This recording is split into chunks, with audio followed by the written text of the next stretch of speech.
Music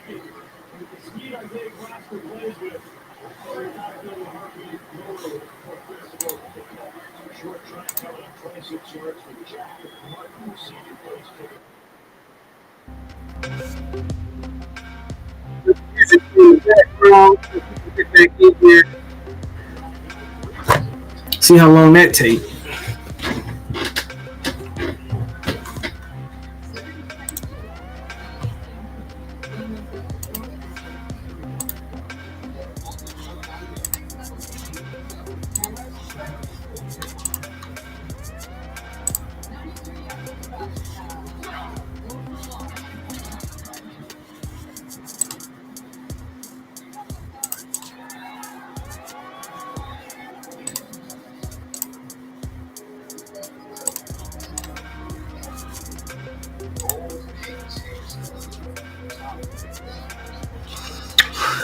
Yep, I'm just letting the music play for a little bit. I know, man. But it's time for me to think to get some new equipment. Hopefully, we're good now. Everything stands. I'm gonna let music play. I'm gonna let people get back in here. We got some stuff to talk about tonight.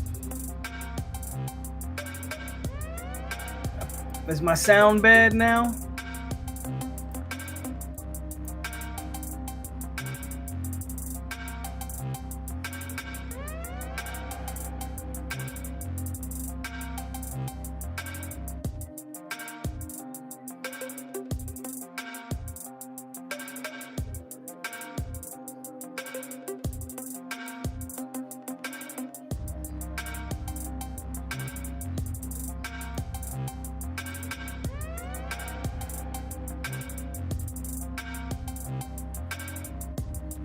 Nothing's working, folks. It's just one of those nights. It's one of those nights.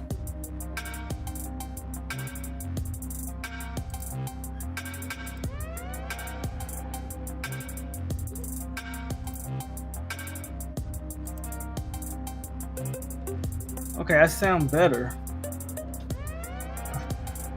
I feel like I sound better on my end. I don't know, guys. How do I sound? Do I sound okay? Is the picture okay? Are we? Everything's just gone haywire tonight.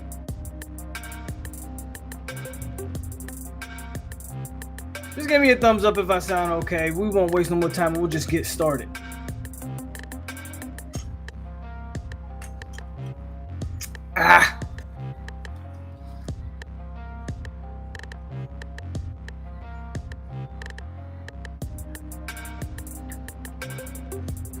Joe says I'm good. I'm good. Okay, we're good. All right. Let me turn the music off. Let's get into it, y'all. Let's get into it. All right. What is going on, everybody? Sorry for the delay. Again, technical difficulties because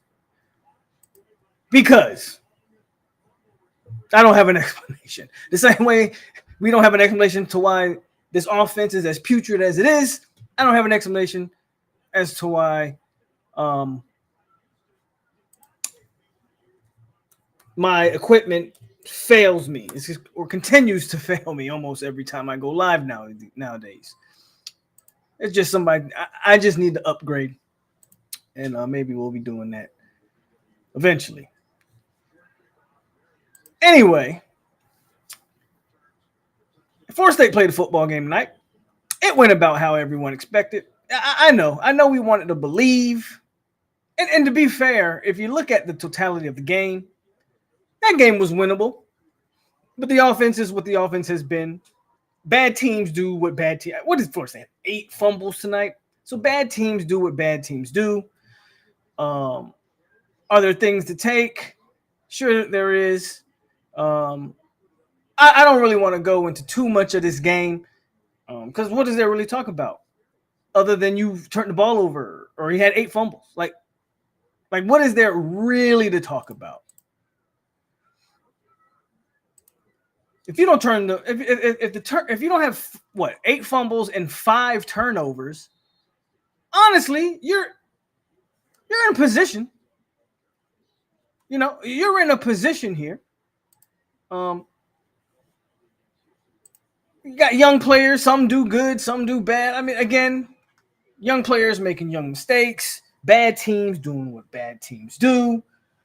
Fun, just FSU couldn't catch a break. Anytime some momentum got going, they found a way to fumble the ball, which was absolutely insane. But nothing happened that nothing happened that I'm gonna sit here and go, oh my god, bro is beating a dead horse at this point. The offense is what the offense is. The O-line is what the O-line is.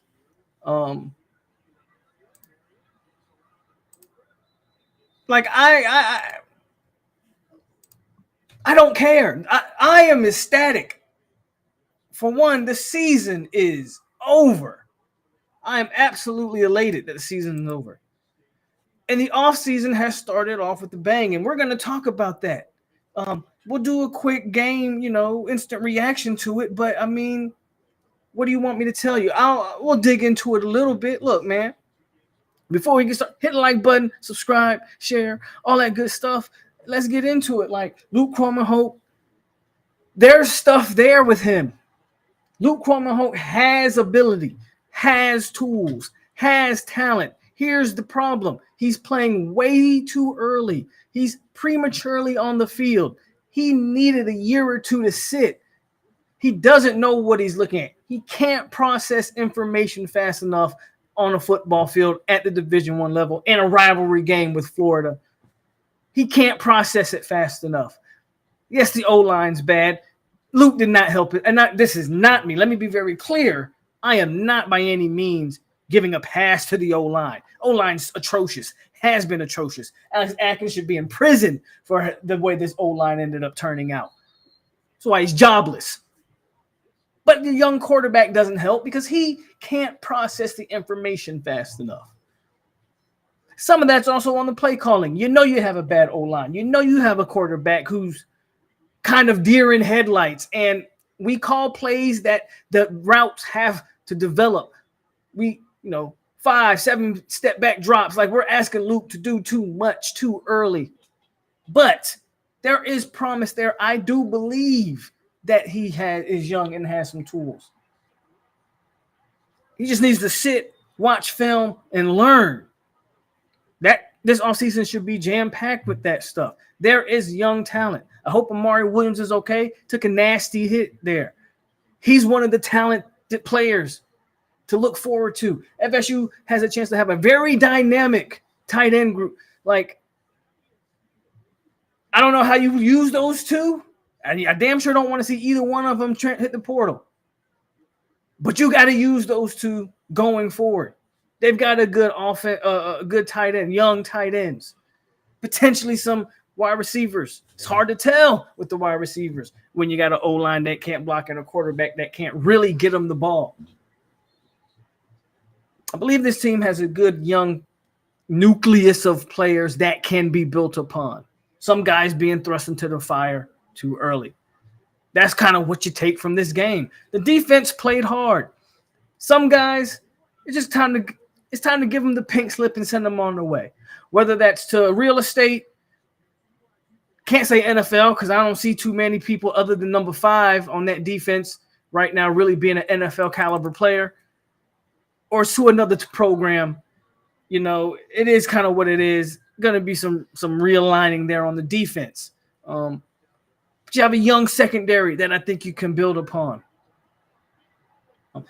I would convince AZ to come back. Maybe 8 can go to the NFL. I think he would definitely get drafted. I don't know where he'd fall. He's got ability. He's got those things. I kind of want to see him come back. And then you have the young DBs around him. You got a young linebacking core. Omar Graham shows flashes. He also continues to show some plays where it's like, what are you doing? But his play has improved over the year. 20 has improved over the year. Murphy's there. Again, he also shows some flashes sometimes. Sometimes you're scratching your head watching number 15 at the linebacker position. And then the D-line is I thought Marvin Jones Jr., that guy might be turning a corner. I want 7 back on this team. Pat might be I've said it before and I'll say it again. I don't know. I want to see Pat back, but I wouldn't be mad if they sent him packing. It doesn't look like. I haven't been a fan of the way they use 11. I'm also not a fan of the body language that 11 plays with. And it just doesn't seem like he at times gives a damn or is trying. And that might be a guy that, if that is ultimately what's determined, that you move on from. I still say that I don't know if we're in a position that we can just be sending defensive linemen, especially ones that have been productive, just away. But at the same time, messages sent, all these things. It might be best for Pat to move on, and that's okay. I don't know what's going to happen there, but we'll see what happens. That's essentially what I take from the game. Like, there's nothing really to there's nothing more to talk about, right? There's nothing in depth to go in. You turned the ball over 5 times. You had 8 total fumbles. Luke Kromenhoek shows flashes. He is athletic. He does have a good arm. He does things well. He's just not ready to play football right now. It takes him too long, again, to process information. And that's kind of what to be expected from a guy who's only played quarterback for a total of 2 years. He needs to sit. Now, he's had this game experience. Maybe you're fast tracking him. Maybe you go into the offense. Obviously, again, we're going to get on the new offensive coordinator and my thoughts on that. But you also, how do we use that?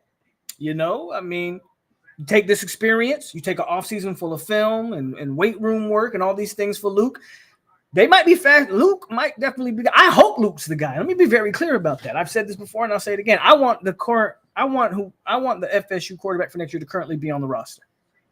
I do not want to waste time and resources on a portal guy. If you have to, you have to. I want to waste time and resources on the trenches. Brand new 10 on the offensive line. Like, brand new defensive line. Like, that's what we're going to need, right? I think you got skill guys. And if a big-time skill guy hits in the portal, a guy that, sure, by all means, go after him. I think you got the skill guys on defense as well. You need O-line, D-line, and hopefully your quarterback is currently on the roster. We'll see what happens with that. Sam Singleton also shows flashes. The only guy on the offense, one of the only young guys on offense that I'm not really sold on, because skill position guys aren't like quarterbacks. Quarterbacks need time to develop, right? Granted, when you have a special athletes, they always flash, and I think Luke has flashed at times. But skill position guys, whether they're freshmen, sophomores, whatever, they usually flash. Like Mekhi Danzy has flashed. Sam Singleton has flashed. Hakeem Williams has flashed. Young guys have flashed. We talked about our 2 tight ends already, how they've both flashed. The guy that I'm not sold on is number 3. I don't see it when I watch Cam Davis. I don't see explosiveness. He don't even break tackles. He just looks like he looks like a bowling ball. We know he's short, stocky, and all of that. Like, he looks a part. I don't think he plays a part. And maybe I'm being premature on Cam Davis, and maybe he's got a bright future ahead of him. I'm just telling you, when I watch some of these other young guys, like, they flash. They're not perfect. They make mistakes. And I'm not blaming the fumble.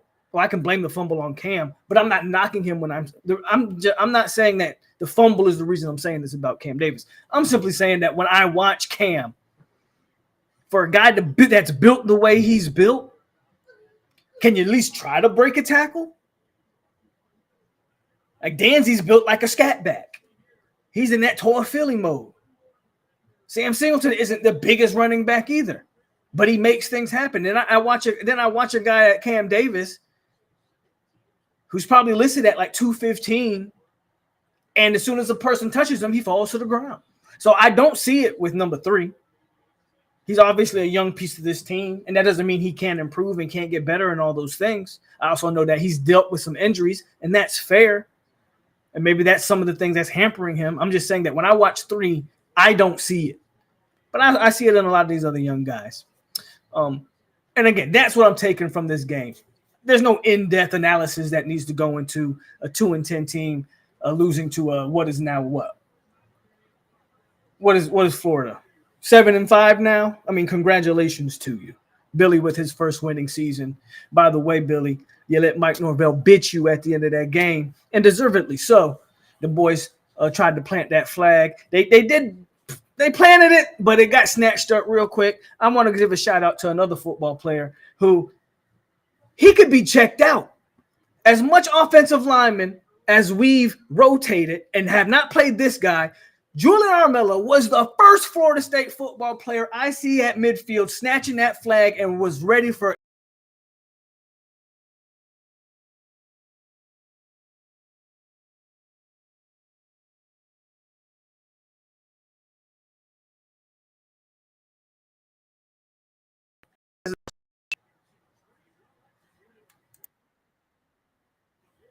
I think I'm good. I think I'm still here. It said I had lost connection, but I think I'm back. But shout out to Julian.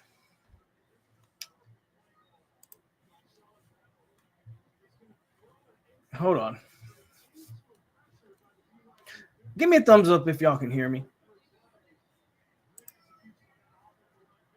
Please. I think I froze. I don't know if I'm back yet. Again, technology sucks. It sucks for me. I don't know what's going on. I got to fix this. I got to fix this. I think I'm back. I'm just going to keep going. I think I froze for a little bit, but I think I'm back. Like I was saying, man, shout out to Armella. That's a Florida State Seminole. That's a dude that's no-blooded. Again, hasn't played a lick for whatever reason. They can't get him on the field, even though he would be just as good, if not better, than half of the people on the offensive line. And yet he was one of the first ones at midfield, again, ready for all the smoke. And Mike Norvell putting his hand in Billy's face, saying, hey, I don't know what he said to him, but he cussed him out. Billy tried to shake his hand, and Mike wasn't with the business. And Mike went and he threw that damn flag. So, hey, Mike, I ain't happy with 2-10. I'm still on the, hey, you might need to be fired, man. Like, we can still fire Mike Norvell, and I wouldn't lose a bit of sleep. Let me say that much. But you make my heart feel good and all warm and fuzzy when I see that. When I see that, it tells me that, damn it, maybe you do care. Maybe you do care. When I see Mike Norvell go at midfield, cuss Billy's ass out, he should have slapped him. He was all like this. He should have just, oh, that would have been tremendous. Seemed like everybody, by the way, in these rivalry games was fighting this Saturday. I don't know if y'all saw the Ohio State-Michigan brawl. I loved every second of it. Florida finally having a winning season in like 4 years. Now all of a sudden, now they want to plant the flag. Get the hell out of here. Mike should have slapped Billy right in his mouth. Should have slapped the taste out of his mouth. Then he's winning through the flag like he should have. Defend your turf. I ain't got no problems with it. I stand for it. So,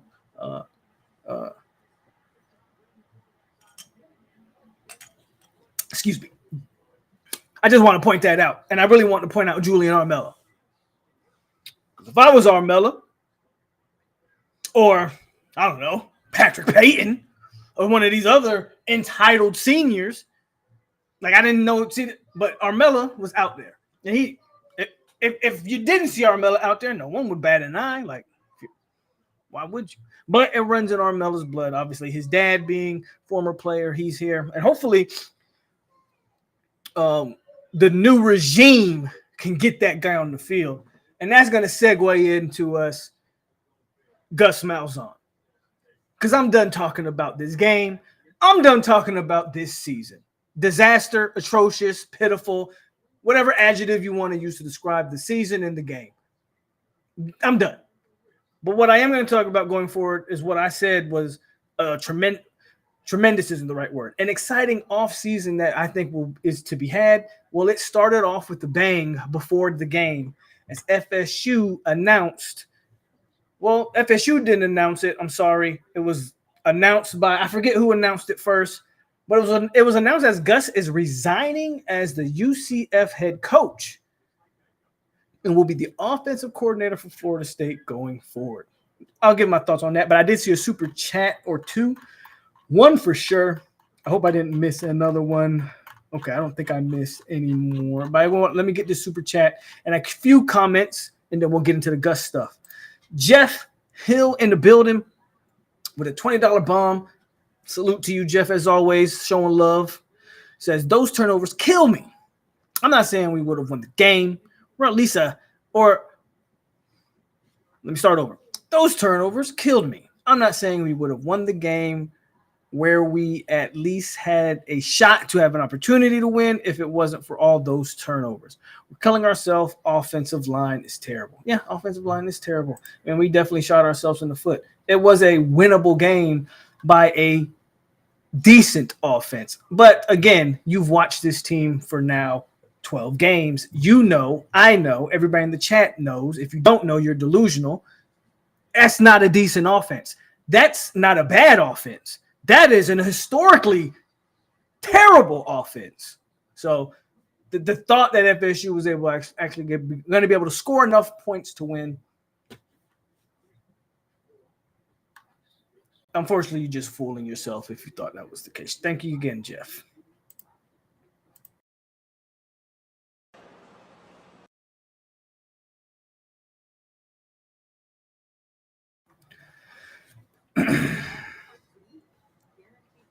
Ahmad says, I don't think Davis is it. Speaking of Cam, look at how Ball is running it. And look at how Davis was. At some point, we have to have dudes who can come in here and are like that, not wait and develop.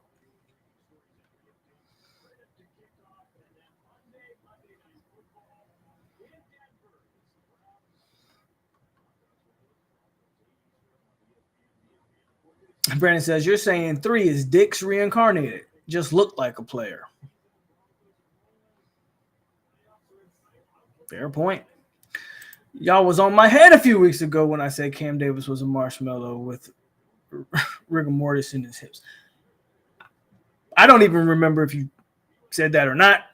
I don't know who y'all is, but maybe the chat did give you a hard time. I really don't remember that, but you may be right. I don't know. Cam is just no fullback. He just needs the block. And that might be his future role. We'll see what Gus wants to do with that. Too early on Cam. He has a higher ceiling. I don't know about that. Again, skill position guys, in my opinion, are not hard to judge. I'm not saying they have to be tremendously productive off the rip. What I am saying is you have to show me flashes. Mekhi Danzy, again, you can name other young guys who have shown flashes. Can you name a flash? Can you name one play where Cam was like, oh, okay, I see it? You don't really have that play, Clayton. You may be right. Again, to be fair, he's a freshman. So you may absolutely be right. I'm just, I don't see it right now. Maybe I will see it. Armella did snatch that flag up and got face planted right afterwards. He took one for the team. Literally, he got. I saw it. He had everybody. He had a bunch of Gators around him. I don't know if face plant is the right word, but he definitely got pushed down or mushed down. Again, he was the only one there standing on business. He was literally him surrounded by orange and blue. So it is what it is. Shout out to Armella again.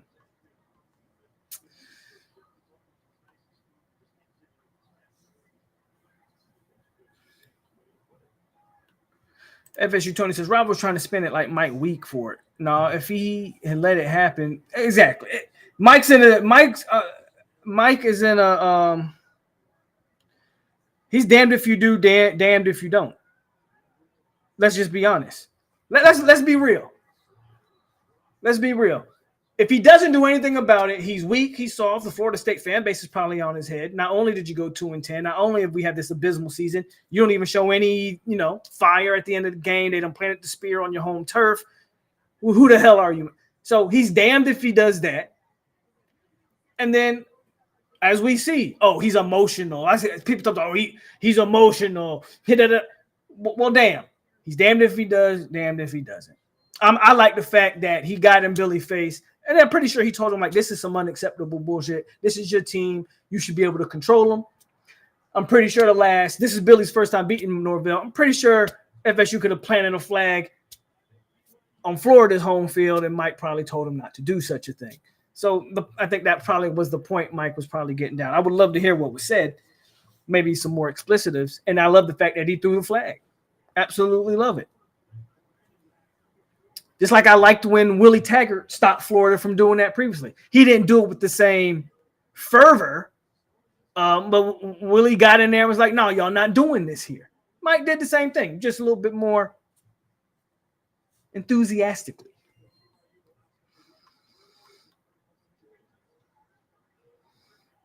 All right, I see a lot of Gus comments, so let's get into it. Oh, wait a minute, let me get the super chat away, then we're going to get into this Gus comment, Gus conversation.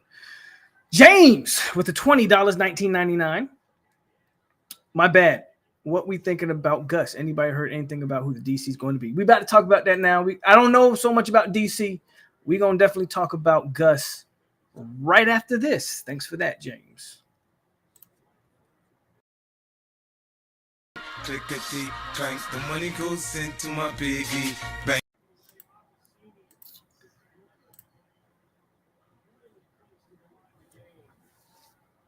Gus Malzahn.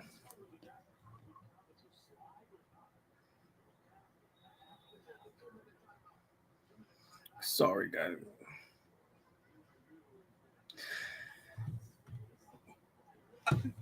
Let me say this. I'm going to say this about Gus, because this is really the one word that I think summarizes this hire. And we're going to talk about positives and negatives because I think there's some of both. But this is a polarizing hire nonetheless. So we talked about it. We talked about you're firing. I talked about it when it happened, right? Like,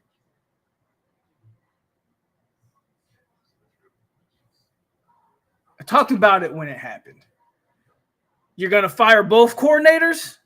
That tells me you're going big fish, or big game fishing, or big game hunting, as they like to say. And what does that mean? What does that look like? Polarizing hire with Gus Malzahn. And I go back and forth because I really don't. At the time it was announced, I had no idea how I wanted to feel. Let's talk about positives and let's talk about negatives. And I'll start with the positives because me personally, ultimately, I think this is a good hire in totality, though there are negatives that we'll talk about. I think in totality, it's a good hire. And this is why I say that. You fired both your defensive coordinators. You could both your offensive and defensive coordinators. You couldn't just go out there and hire Jimmy Smo from Charlotte University. That wasn't going to move the needle. So what Gus does, he has a name that moves the needle. He brings cachet to a staff that desperately needs cachet. We talk about recruiting. We talk about all these things.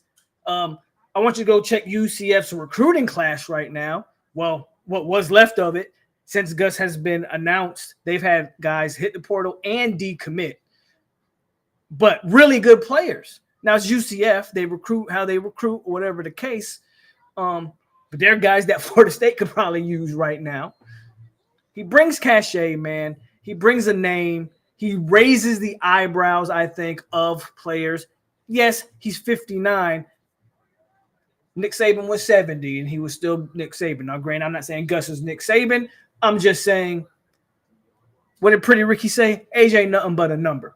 So the point is, name, cachet, guy that's been a head coach at a major SEC program. What did we talk about when we talked about Mike Norvell? It was like, this guy needs to learn how to run a major Division I program. He's at Florida State. We're not running this thing like Memphis. We've got to run this thing like Florida State. Well, you bring a guy in that knows how to do that. And that hire tells me 100% Mike's going into CEO mode. And we had that question. Is Mike really going to give up play calling? Is Mike really going to change the philosophy? You don't bring in Gus Malzahn. First of all, I think Mike coached under Gus Malzahn.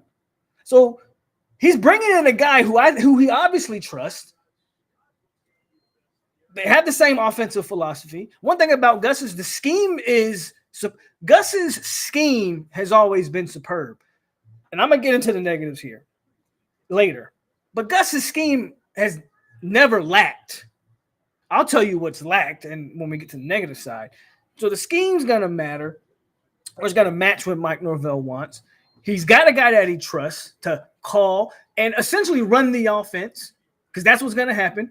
Gus is probably bringing his, you know how this O-line stuff goes, or you know how these offensive coordinator hires go, probably bringing his O-line coach with him. Thank the heavens. That alone makes that a home run hire, in my opinion. There's a lot of positives that come with Gus Malzahn. You're bringing in a legit head coach to be your offensive coordinator. Is Gus Malzahn's best days behind him? Sure. We're not getting Auburn 13 version of Gus Malzahn. We're not getting, I believe Gus was the offensive coordinator when Cam Newton was also at, like, we're not getting that. But that's okay. That's okay. We don't necessarily need that. We wanted someone that was going to spark the attention. I think that's what you're getting in Gus Malzahn. That's the positives, in my opinion. Let's see what you guys are saying, and then we'll get into some of the negative stuff that comes with this Gus Malzahn hire. And there's really one major thing for me, but let me read some of y'all's comments on the Gus Malzahn thing.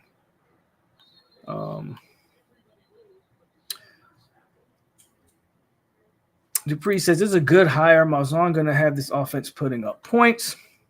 Tony says, facts. Gus definitely has the name. Ton of experience. Proven recruiter. Established in the state. Panama says, I like Gus. He's the dude, Polk. If we can get FSU looking anything like Auburn 2013, that was a decade ago. But I hear you, Panama. A natty championship against FSU. We good. Can Gus recruit? Because we don't need X's and O's. We need someone to bring someone who can recruit. That's what we've been saying all year. Then I wonder why Tatum Bethune had – so Tatum Bethune already mentioned it because, of course, when people see players post things, they automatically jump in. He said he was talking about at the same time that this happened, Miami was losing to Syracuse. I didn't even mention the fact that the best team in 20 years in Coral Gables will once again not be winning the ACC championship. Let's clap it up for those. I can't even believe I forgot to mention that. Thank you, Joe, for this comment. Let's clap it up for the Canes. Because that's amazing, man. That's amazing. The best damn team that Miami has fielded in how long? I know we're getting sidetracked here, but I got to do it. I got to do it. The best team Miami's fielded in 20 years will not only not be winning the ACC title, it won't even be playing for the ACC title. But I had some of these clowns tell me this team would beat last year's Florida State team. I got something for you, Miami fans. If you're in the chat, I got something for you.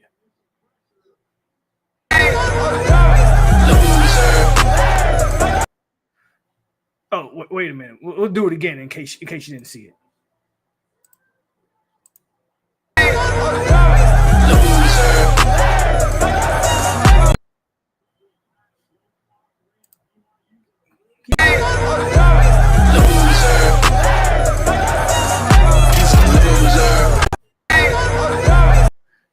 Okay, I got that out of the way. I got that out of my system. I just had to do it. Joe brought it up, and I just had to do it. Definitely had to do it. You just made me forget what I was talking about, Joe. But yeah, he was talking about what was going on in the Miami game. According to Tatum Bethune, that's what he said. He said, I wasn't even talking about the hire. I was talking about what was going on in the Miami game. So there's that. And exactly, Vontae. We're not bringing in Gus to be the head coach. No fan says, Polk, I like this hire because Mike can honestly learn from Gus, and he's always had a good O-line play. I'll be pulling for SMU too, I think Clemson is a better matchup. Well, I originally thought Miami would beat SMU. And then you just realize that Miami's defense got worse, I feel like, week after week. Clemson can run the ball. Clemson maybe can control the clock. I think Clemson's a better matchup for SMU. Wouldn't be surprised if Clemson wins it. I'll be pulling for SMU, though. SMU is definitely probably going to win the ACC before Miami. Got you, Von. I already did it. Did you miss it, Vontae? I'll do it again. Hey, Vontae missed it. I got to do it one more time.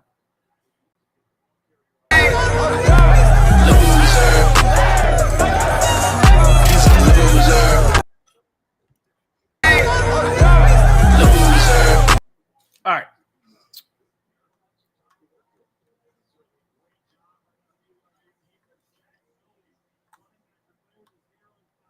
So, negatives.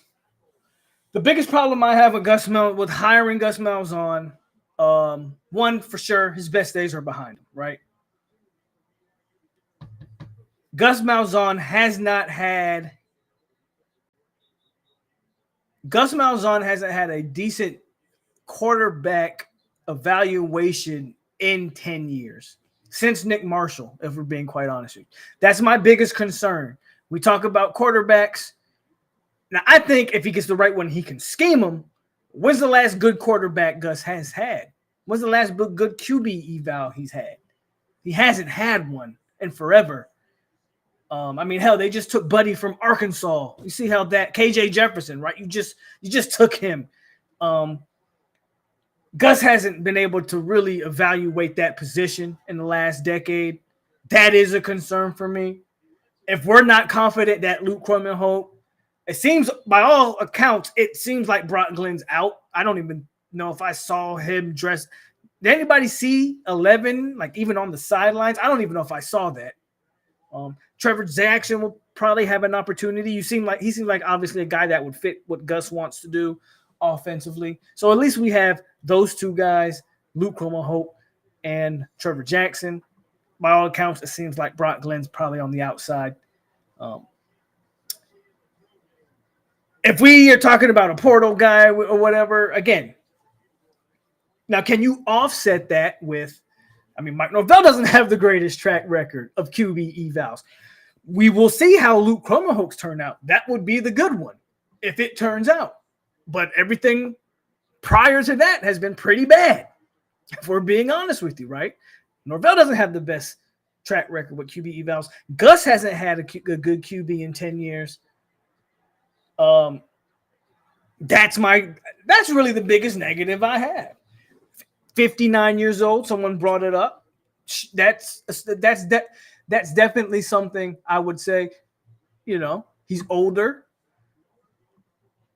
How do you, but the same people were asking for, I do feel like the people that are kind of mad at this Gus Malzahn hire,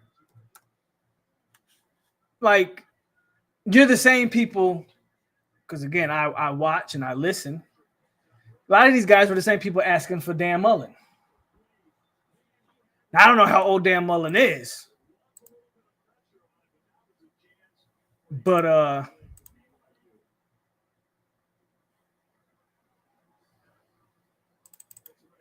I mean, is Dan Mullen a better hire than Gus Malzahn? By what metric is that the case? And I'm trying to bring up Dan Mullen, see how old he is. But yeah, that's just kind of the point. No, I don't want Castellanos. Tyler, I've been on the record of that. Now I get why that, especially when you bring in Gus, you go, oh, well, that seems to fit even more because you remember Nick Marshall and some of these other guys. I hear you. I just no. Again, for me, give me, like, Luke Kromenhoek can run this man's offense. I'm convinced. Luke, against an SEC defense that beat Ole Miss, that probably should have beat Georgia had Lagway not gotten hurt, that beat LSU. Like, Luke Kromenhoek was running the damn, like, he was toting that thing, and he was running it hard and effective. So I think Luke can run Gus Malzahn offense. I don't need to go get an undersized scat back quarterback. No. Luke's got not now when I say this, I'm not saying he's an NFL player, but he's got NFL size and he can move. Like, no. I would take Luke. I'm just telling you how I feel. I could be dead ass wrong. Luke has a longer development cycle, don't get me wrong, but I would like, if we're gonna go that route in Castellanos, then again, I'm pretty man. I think Colorado's not getting to because BYU is starting to run it up on Houston. I mean, but yeah, I would go with Luke over that guy. That's just me though, right? I know everybody's gonna have different opinions on that one. I think I gotta believe Gus is gonna bring his offensive line coach with him, and that would be the right hire. You good, Marco? I'm not gonna time you out. I think, again, I said it before. I think I've turned the corner on D. Like 2-10 to do that to you.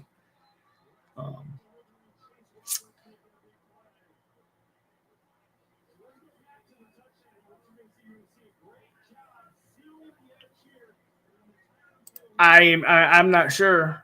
I know he got benched at Boston College, but I understand why people are infatuated with him. Again, he's a guy who can move. He can make something out of nothing. He can use his legs effectively. I get all that. I really do. I really do. I just, me personally, again, like, I'd much rather invest that time into Luke Cornholt and invest that money into that offensive line. No fan says Miami is the Cowboys of college football. They had everything in their favor. I'll finish reading this comment, but he's absolutely right about one thing. You had the schedule. You had the quarterback. Like, Miami did have everything in their favor. And still can't win something. We may be bad, but when we're good, we're always bringing gold home. I like that comment, no fan, because you're absolutely right. When we're good, we at least win the conference. We at least win the state. We at least win the conference. Miami did win the state. They beat Florida. They beat us. Shout out to that. But no real hardware going in the trophy case this offseason.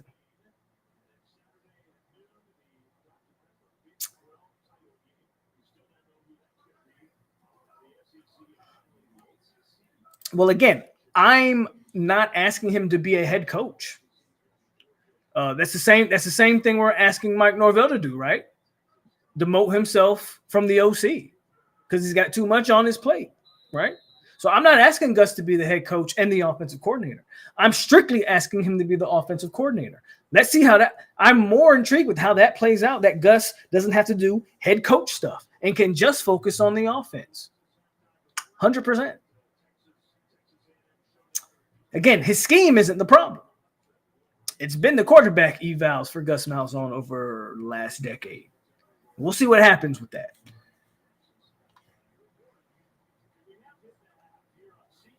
I don't care. I'm sorry, Joe. I don't care.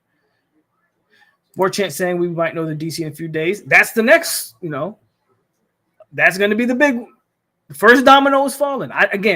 Ultimately, polarizing hire. Let's kind of summarize Gus Malzahn up here, and then we'll go forward. I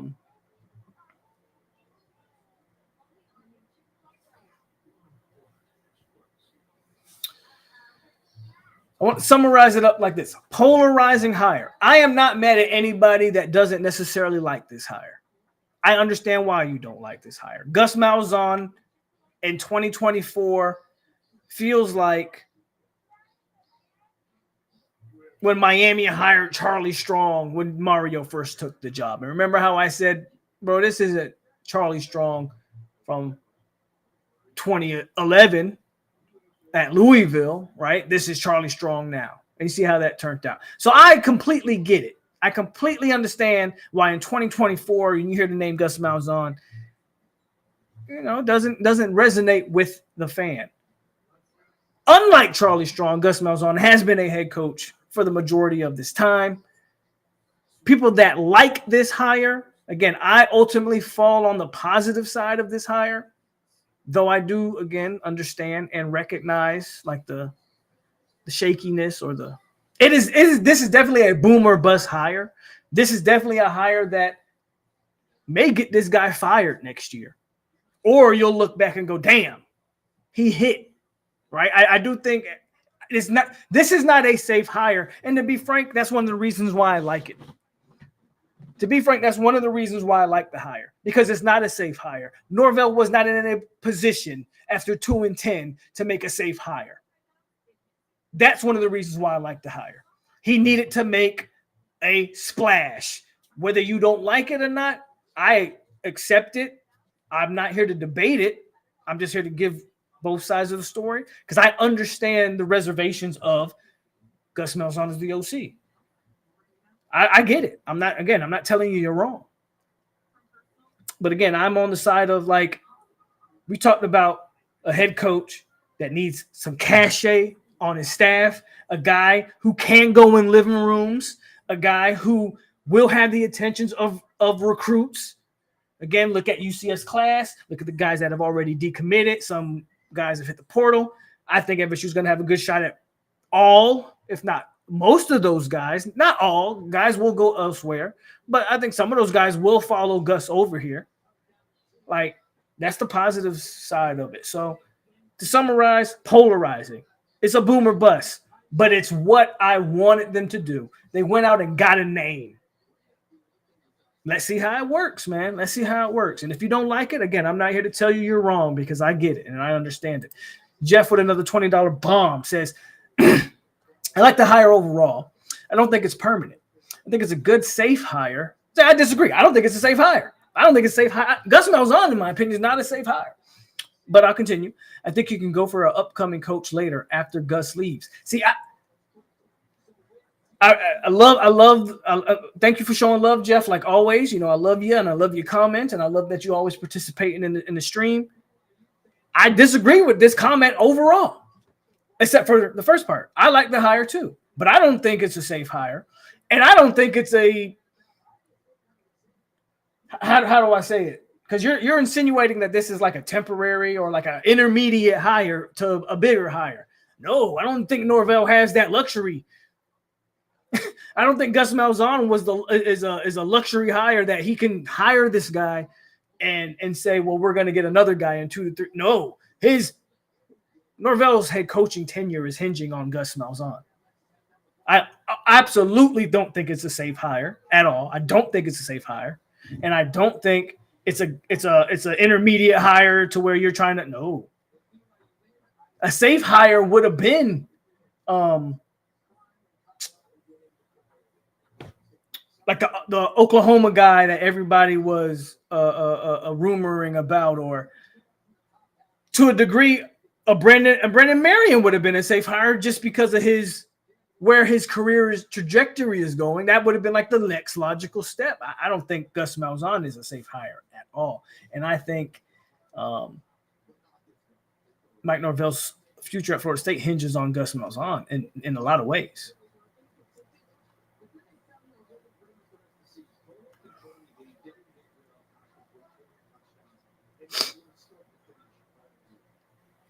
Then you talk about the freshman that, you know, Sperry. Yeah.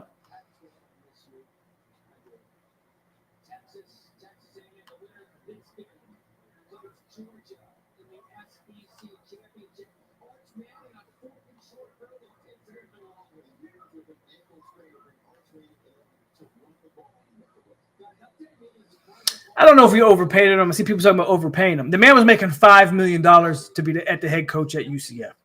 So the notion that FSU might have been like FSU's overpaid, what is that? Does that mean we're paying him $6, $7, $8 million? Like that's no. I don't know where some of y'all get y'all information from. By all means, Gus definitely is taking a pay cut. Now, how much of a pay cut? That's a good question. I don't know. FSU probably is paying decent money for him. But he was making $5 million at UCF. I doubt he's making that.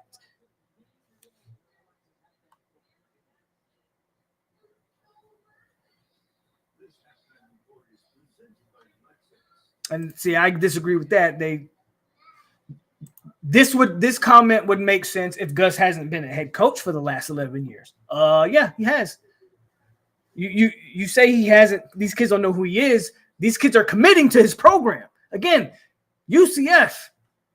These kids have committed to his program.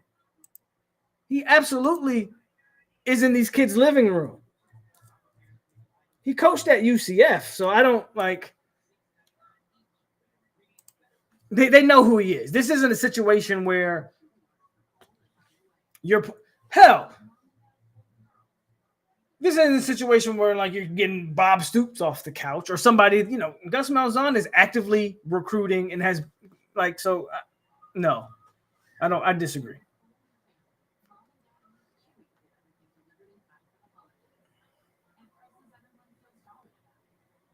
Yeah, people know who Gus Malzahn is. I don't know that, and you don't know that. But I hope we do.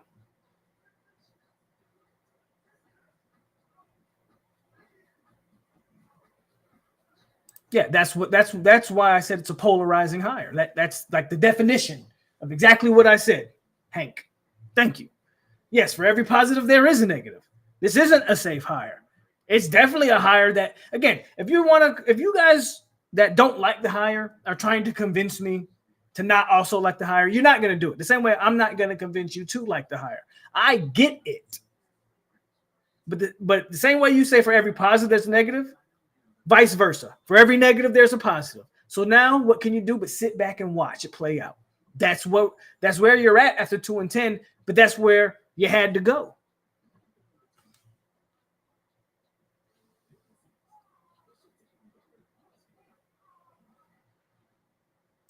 Like I said, and if he brings his O-line coach with him, that makes that hire even that much better.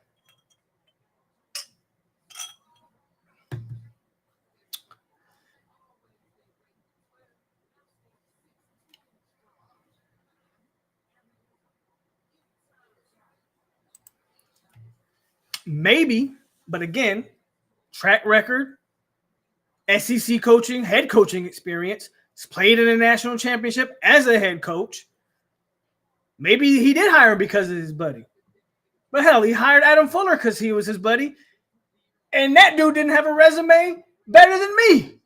So I'm okay with hiring your buddy if he got a resume, if he has something to speak of, if he can actually bring something to the table, as they say. So I'm okay with it.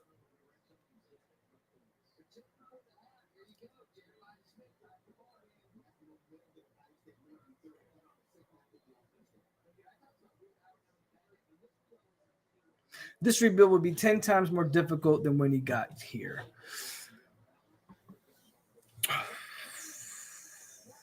I can't co-sign that. So it sound like you're making it sound like, or maybe I'm making it sound like, I don't know, like I think this Gus Malzahn thing is like going to change the program. And I'm not saying that at all. Again, I think it's a polarizing hire. It can go either way. They can go left to right, up, down, whatever. The reason why I don't agree with this comment is because the players on the current roster are Mike Norvell's players. He's not having to retool an entire team. He's not having to get buy-in from guys that don't even know him.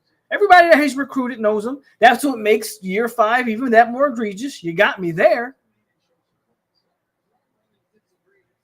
But he's brought everybody into this program as player-wise to be his. So the 10 times more difficult than when he initially took over, I disagree with. What I will say is, I think where it can be a little harder for him, which is why I think this may be why I also think hiring Gus is a positive. Because where I think it would be hard for him is Norvell's message dead? Is it repetitive? Is it falling on deaf ears? But hell, offensively, Norvell don't got to speak anymore. It's Gus Malzahn's offense. He's going to bring a different whatever he's going to bring to that. So what did I talk about when we talked about initially the firings of the offensive and defensive coordinators? I said, bring in guys that can coach, and you can go take care of other things and be like Bobby, sit in your golf cart and just watch shit unfold.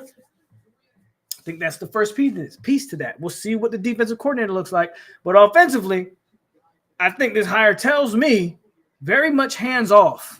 It doesn't mean he won't talk to Gus, and very much hands off. Gus knows what he's doing offensively. Maybe those two together can actually evaluate a decent quarterback. Again, that's my biggest concern. But the scheme is the scheme. Gus Malzahn can scheme. He can call plays. At UCF, he had to give that up because the same thing our head coach going through. You could only do that for so long. At Auburn, he was really good at it, but he also had an entire staff of people around him to maybe do other things. Smaller job like UCF. You see how that happened when it came to Norvell. He didn't have a real offensive coordinator, as you see how Alex Atkins turned out. So there's that.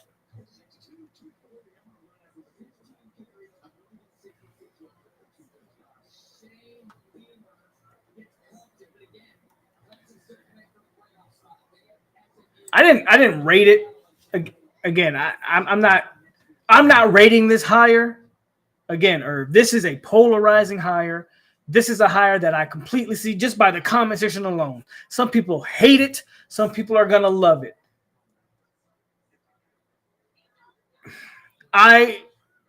When I first got it, I didn't know how to feel. I very much have concerns with this hire. Ultimately, I think, my humble, light-skinned opinion, the pros outweigh the cons. I do believe that. Especially if we're talking about building out the rest of that offensive staff properly. If I had to rate it from a scale of 1 to 10,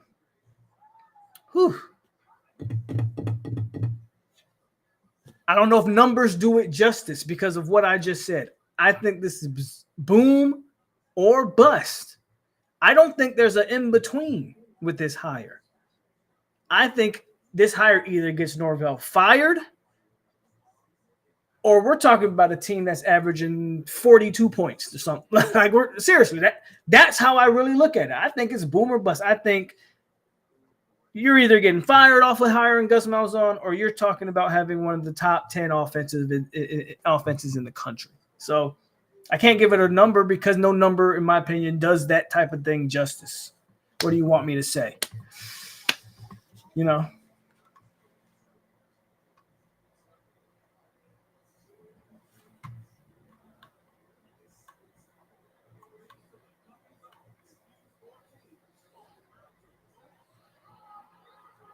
I like this comment too. Again, that goes back to my point. His quarterback evals have stunk. Gus's rush offenses has been top 10 the last 2 years. It is not this. We didn't go hire some ancient dinosaur that people are like saying that we did. We absolutely did not. The offense hasn't passed him by. He might need help evaluating proper quarterbacks.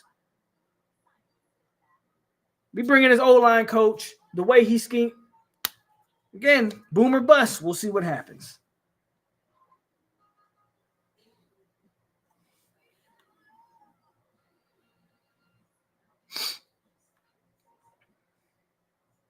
Y'all think Thomas? Well, we'll see. Maybe. Again, you bring in that O-line coach with Gus. Maybe that guy can talk Solomon Thomas instead. Right now, yes, I still think Solomon. I do not think Solomon Thomas ends up in this class. I will say that right here and right now. I do not think Solomon Thomas ends up. I haven't thought Solomon Thomas ended up in this class 2 months ago. So I'm not going to change my stance on that.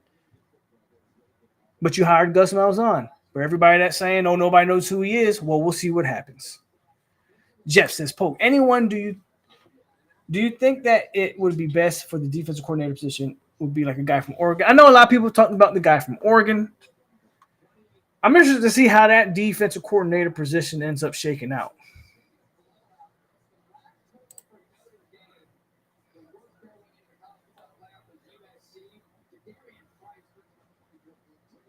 Well, it goes down next year. This year, 65 million. It won't be 65 million next year. And of course, every year it goes down. So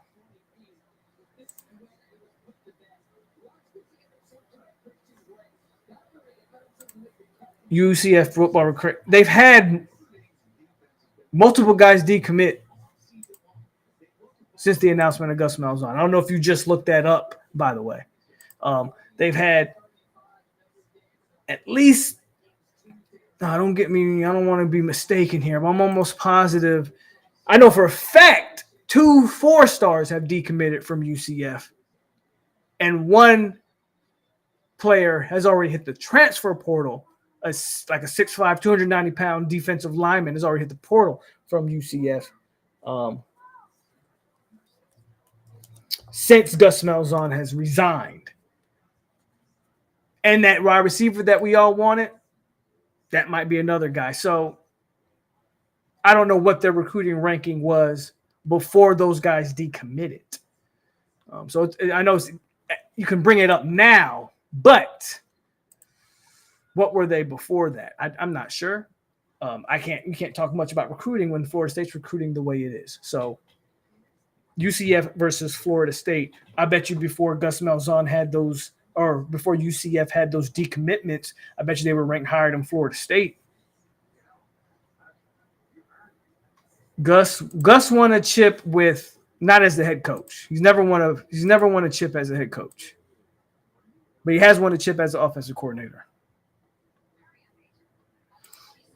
Gus been hitting the portal immediately after the announcement. They are going to consider FSU, especially if they are on the offensive side of the ball. Well, especially if they're on the offensive side of the ball. I agree.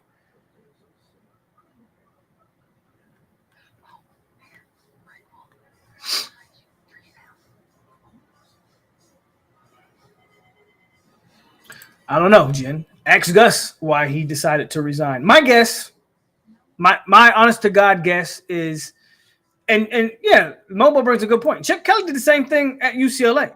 My guess is he had a good relationship with the UCF brass, and they just told him, "Hey man, we're thinking about, we're gonna move on, and we can either fire you,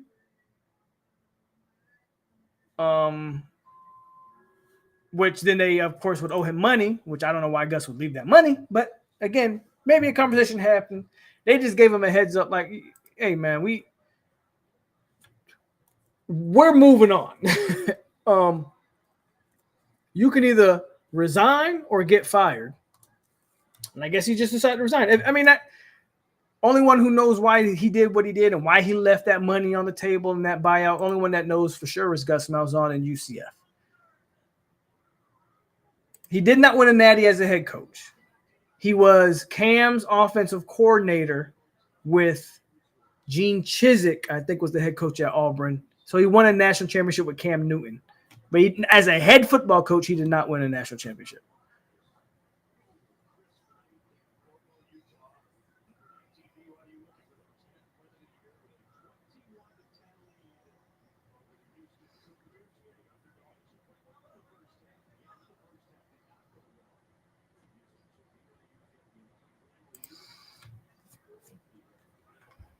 Jeff with the $5. Shout out to Jeff, man. Showing a bunch of love. Y'all need to follow Jeff and show some love. My man Jeff says, I want to see who the offensive line coach is and the defensive coordinator and who else is firing and replacing. I want to see a lot of that too, which we should be seeing here in the upcoming weeks. I mean, season's over. You went 2-10. That's dead. As far as I would not be shocked if tomorrow, if Sunday morning, afternoon, you just got a list of firings, because I don't think it's done.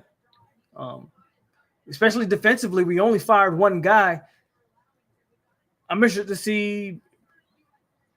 Thank you, Randy, for taking that. But they might not announce Randy as a fire, but maybe Randy resigns. Odell retires. I think in the next coming days, you're definitely going to start seeing some stuff coming out with that. But appreciate that, Jeff, for sure.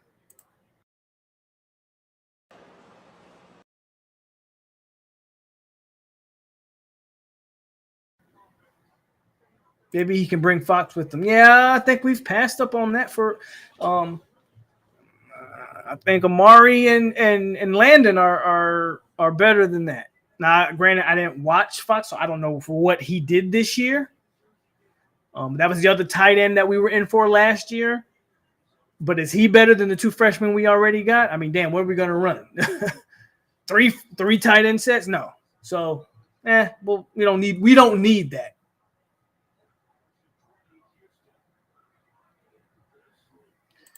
Well, what it does do, Lewis, it gives Mike a chance to let guys recruit.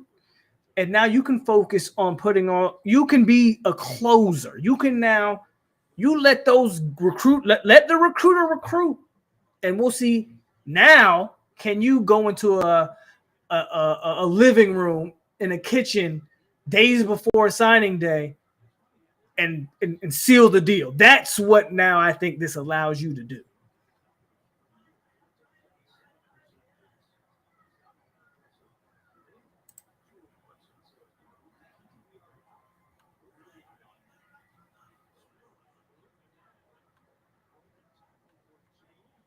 The early signing period is December, whatever. It's early. It's like first week of December, I think. Something like that.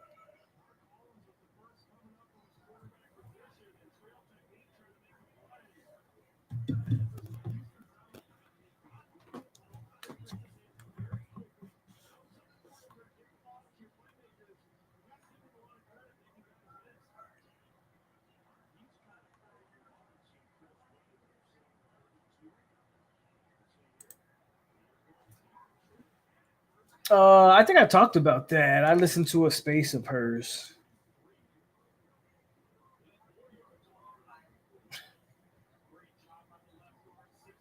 Hold on. That was all about, yeah.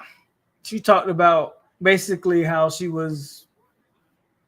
I spoke about it, and she basically talked how she was pimping her son out. Like, the first thing she was asking coaches was for the check. I spoke about that back then, how I just wasn't a fan of the way she came across. And it is what it is there. But we don't need Fox at the end of the day. We don't need him. Jerry. Hey, Jerry, not only does Odell need to go, you need to go. I'm not even a Cowboy fan, but you need to retire, Jerry.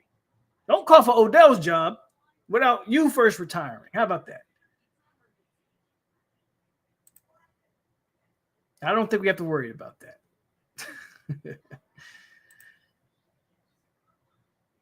Do I want to see Pat return? I at a discount rate, sure. I would not mind seeing Patrick Payton return.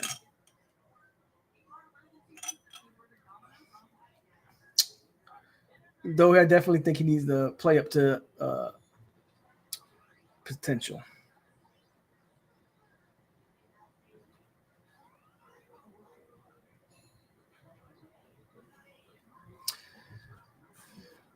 Thank you, though. Groit 19 for the $20. I know we didn't win, but I'm going to play this clip anyway. With the Seminoles, I've been getting to this paper, focus on my goals. Trying to run this money up and pull up in a row. All this talking gangster, that shit getting old.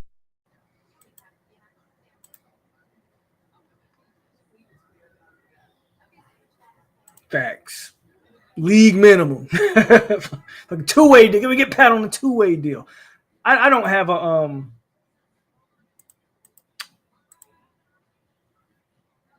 Shaheem, he's out of eligibility, bro. Shaheem's gonna go sell car insurance or something. I don't know what he's gonna do. But yeah, he's not it. But I'm not worried about Shaheem because he won't be here next year. D coordinator, that's the biggest one going forward. I don't know.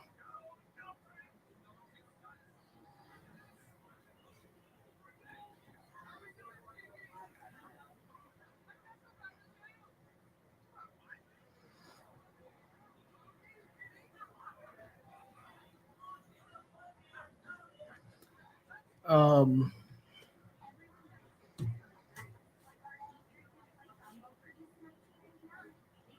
trying to think of defensive coordinators, and again, I don't really have one. I'm just interested to see who they go for. Whole new O-line. Yeah, you definitely got to have a whole new O-line for sure. Maybe we get to see some of these young guys actually play. Maybe this new O-line coach can get Julian Armella on the field. Maybe Jalen Early on the field. Maybe Lucas Simmons on the field. Maybe Shaheem Brown got another year. No, hell no.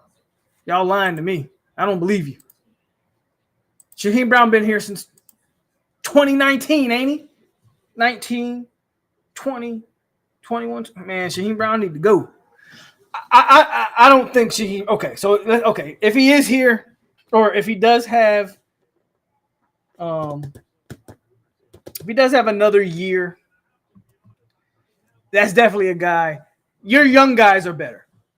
Your young guys are Franklin or Kirkland. I don't know Franklin. I don't know who the hell Franklin is. Kirkland, Earl Little.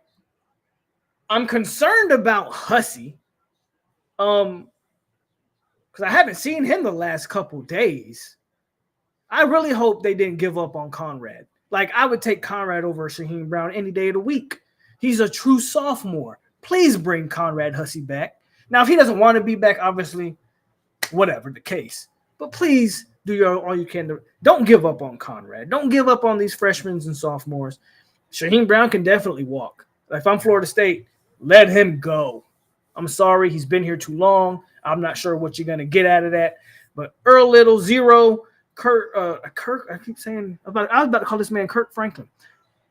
Kirkland, hell, even Ashlyn Barker, Conrad Hussey. Like, if you give me those 4, you also got guys that we didn't see this year, like who's the freshman DB, man, that we didn't get to see this year? Somebody knows his name in the chat. Not Howard, not Bates, not Lester. Was it Ricky Knight? Is that the guy I'm thinking of? Knight? That's a safety. We didn't get to see him this year. Like, so, bro, we got a bunch of safeties. I do not need Shaheem Brown back. By all means, Shaheem, I wish you the best. But I don't need you back, bro. I don't need you back. Not Charles Lester. I'm not talking about Lester. He's a corner. Is Malzahn a bad hire? I don't think so. But if you believe so, I can't argue with you. But I don't think it's a bad hire overall. Shad.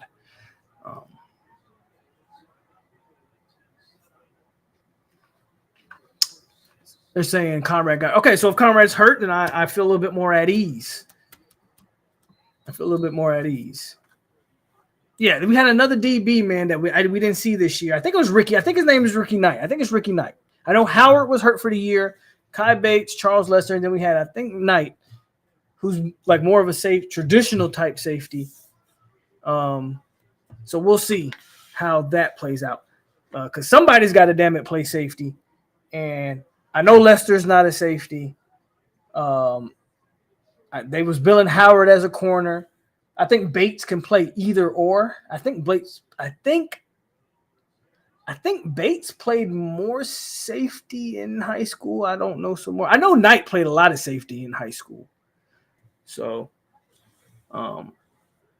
that's kind of what I'm going off on that. I think Knight probably more in that safety mode because when you got guys like Charles Lester and Howard and, Bates could maybe be a tweener. We'll see. We'll just see how it plays out. The point is they have a bunch of young DBs who may be interchangeable. So we'll just see how it pans out. That I think you can. I mean, I don't know if sacrifice is the right word, right? But you can let Shaheem Brown go along his merry way. Him, Kevin Knowles, like, please, I do not want to see those guys in my secondary next year. And that's sad. And it's really sad to say that about Shaheem because that was a guy that I think a lot of Shaheem, Derek, like we can go down a list of players that we really thought were like gonna. And what we ended up learning was Shaheem Brown wasn't the main cog at safety last year. It was actually Akeem Dent. And Shaheem Brown played well because Akeem Dent covered up all the mistakes. That's what we ended up learning. We ended up learning that it wasn't Darius Washington that was as great as we thought. Maybe it was Dimitri Emmanuel that was really the guy there. And maybe he just made the entire O-line click. I don't know. You know, we ended up learning that Patrick Payton, which we kind of already knew that it was Jared Verse and Lovett and Fist. But we ended up learning that, you know, Patrick Payton wasn't the guy. So I think that's what happened this year. A lot of the guys that we thought, well, they played so well. Well, they played so well because other guys were just that. Other guys were elevating them. So,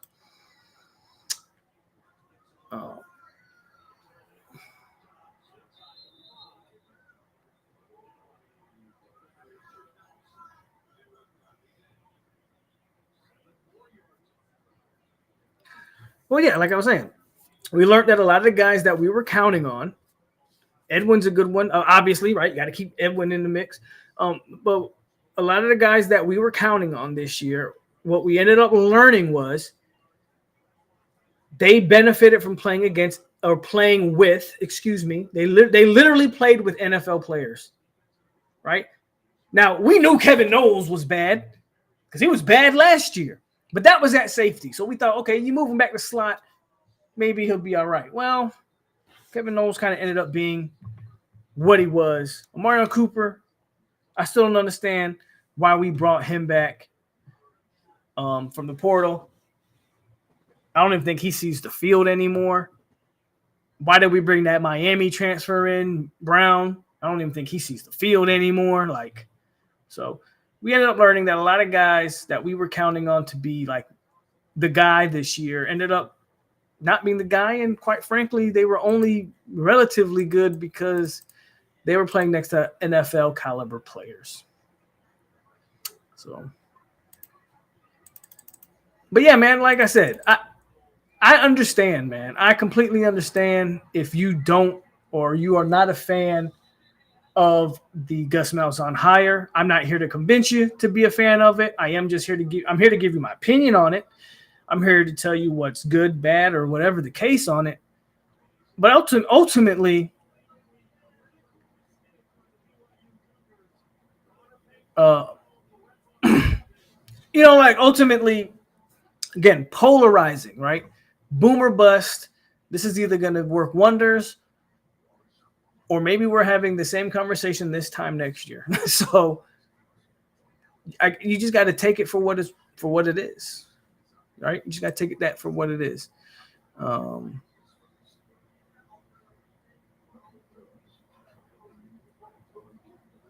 I agree. I think Little has a chance of being a very good safety. Why are we talking about Jarvis Brownlee? Does anybody know that's why we're talking about Jarvis Brownlee, because you brought up this ridiculous ass question. I don't care who's better. They both play different ways. Brownlee was definitely more physical than Knowles. Brownlee played more outside. They pull Knowles in the slot. Whatever. Knowles, I don't care who's better. This is what I know. Brownlee gave up a play against the FCS Jacksonville State that led to the first time we ever lost.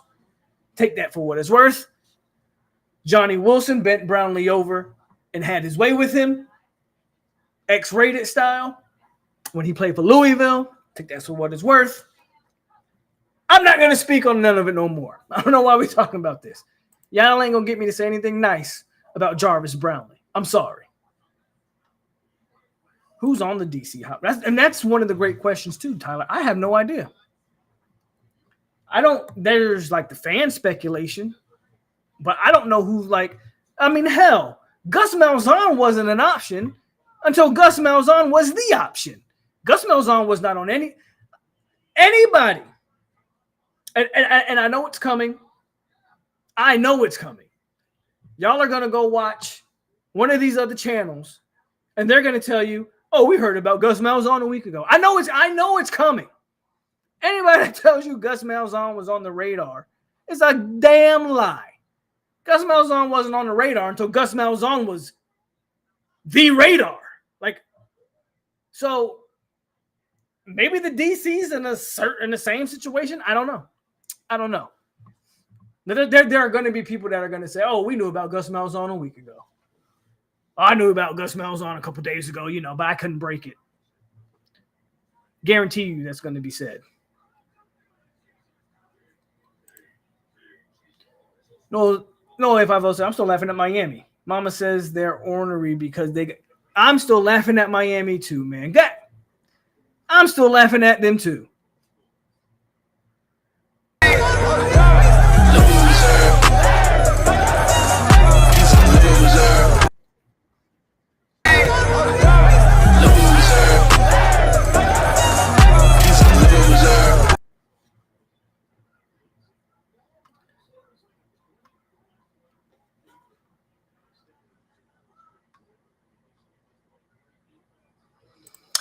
Tony says, bro, they keep having new names come up every day.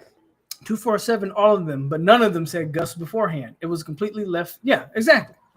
And again, I'm not mad at anybody for having all these names because ultimately you just kind of don't know and you kind of look at the trajectory of certain guys. But yeah, Gus Malzahn came out of nowhere. So we'll see what happens with that. I'm not subscribed to any of these sites, so I listen. I don't read the article. So if somebody had Gus Malzahn actually listed, I didn't see it. But I listened, and nobody was saying Gus Malzahn. So we'll see.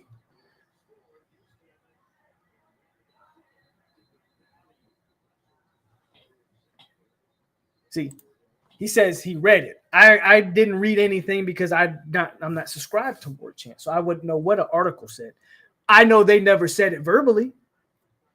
I know War Chant never got on a Wake Up War Chant and never got on one of the shows and said Gus Malzahn. I didn't hear it. Now, I also don't listen to every War Chant show either. So maybe Gus was known. I just didn't hear it personally. You also have to take into consideration, guys, when I say these other YouTube shows, I'm not necessarily talking about War Chant. I'm not even necessarily talking about 247. I'm not talking about people that cover Florida State like legitimately for a living. That's really not where that was directed to. There are individuals who, like myself, who cover this team, but unlike myself, claim to have legit ties to the program, but always seem to be false with their information. So that's kind of more to what I'm alluding to, more so than like War Chant or 247. Obviously, those guys make a lot of, or I don't know how much money they make, but they get paid to do a job. Oh, he muffed it. I need Houston to pull this out. I low-key want to see Colorado versus Arizona State. So I need Houston to pull this out. I wouldn't be mad if we bought in Manny Diaz. Manny Diaz just won 9 games at Duke. We're not bringing in Manny Diaz. But I hear you. But they saying Chris Hampton, SMU DC. I've heard SMU's DC has been pretty popular. I did see something about Nebraska's DC today. Yeah, I got a question because you say Kentucky's defensive coordinator. Do you think there might be some rumblings that Mark Stoops is on his way out? Maybe, maybe not. I heard he's got a pretty sizable buyout himself.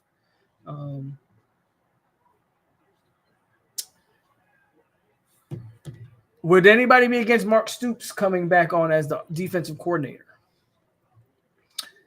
I think Hampton is another boomer bust hire, though, Tony. I think that is a guy who I understand why he's on the hot board. How much is that Dan Lanning? How much is that Chris Hampton? I think that can go very left or right. SMU's DC, they cause a lot of turnovers. Interesting stuff there. I like the aggressiveness of it. They also will give up a big play. I don't know, man. I really don't have a – did he catch that? Oh, he's out of bounds. I really don't have a hot board on – like, I still don't know why – I don't know why Muschamp wouldn't be a guy that you give a call to. Like, again, he's serving an off-field role at Georgia. Like, that'd be my first call is Muschamp. And I know we've talked about Muschamp. Some people don't want Muschamp here. I don't understand how you have Adam Fuller and you don't want Muschamp here, but that's still kind of the top guy on my board. But it doesn't seem like Muschamp is a feasible option from what everybody's saying. Al Golden. Where's Al Golden even coaching at these days? I actually don't know where Al Golden's even at. Jeff showing more. Look, I'm going to make a bunch of money off of Jeff tonight. Thank you so much, Jeff. He says, you know what's funny is when this court stuff with the conference is over, we're finally in a different conference. Stay or leave, Miami can say we've never won the conference. Love it.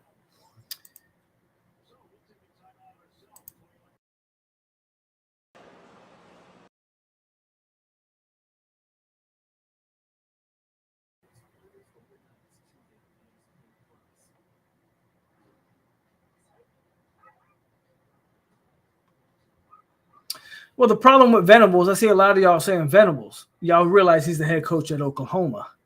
And he just beat – there was a time where I thought Venables might be on the hot seat. The man just beat Bama.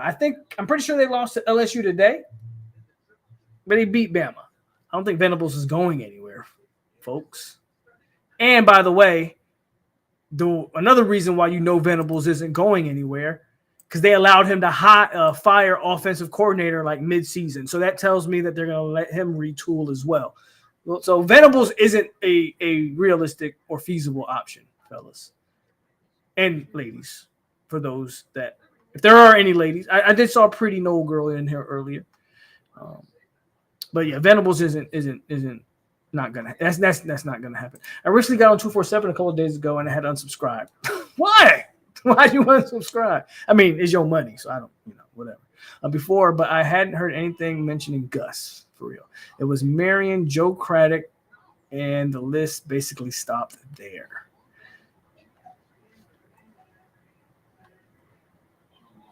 Yeah, that's basically what Antoine says, basically what I'm saying. When he beat Bama, that basically saved his job. Yeah. Stoops is definitely cooked as a head coach, but is that a $44 million buyout? I don't know, man. If you could bring him back as a DC, but Stoops is probably cooked overall. Brandon's probably right. Like, Stoops is probably cooked as a D coordinator and a head coach.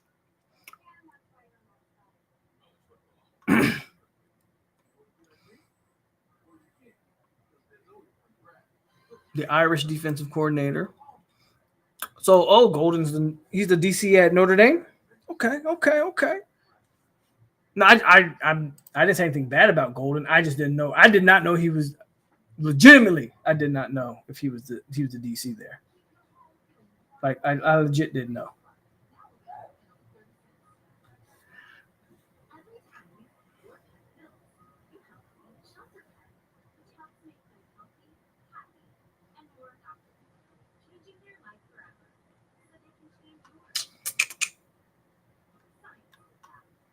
Would I preferred Marion over Malzahn?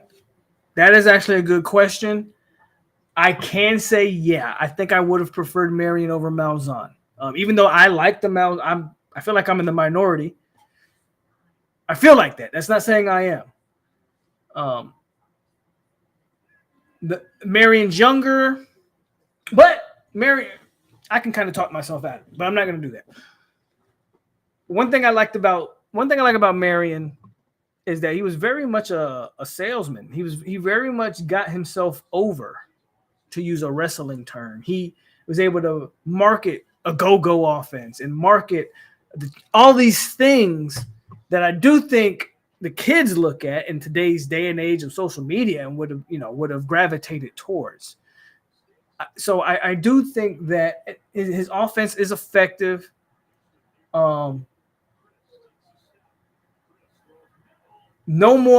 His offense is no more gimmicky than Gus Malzahn's, to be quite honest with you. I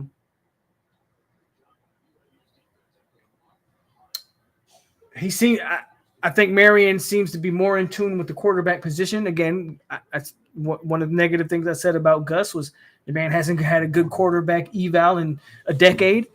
I don't think you can say the same thing about Brandon Marion, obviously, if you've been seeing what he's been doing. So,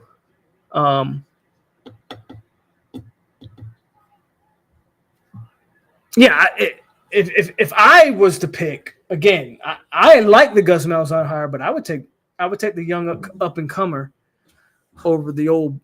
I would take the young calf over the old bull, as Step Brothers reference. If anybody caught on to that, I would probably take that. But I'm glad to see a lot of y'all are on the Gus bus. I am, because again, I like the hire. I do like the hire.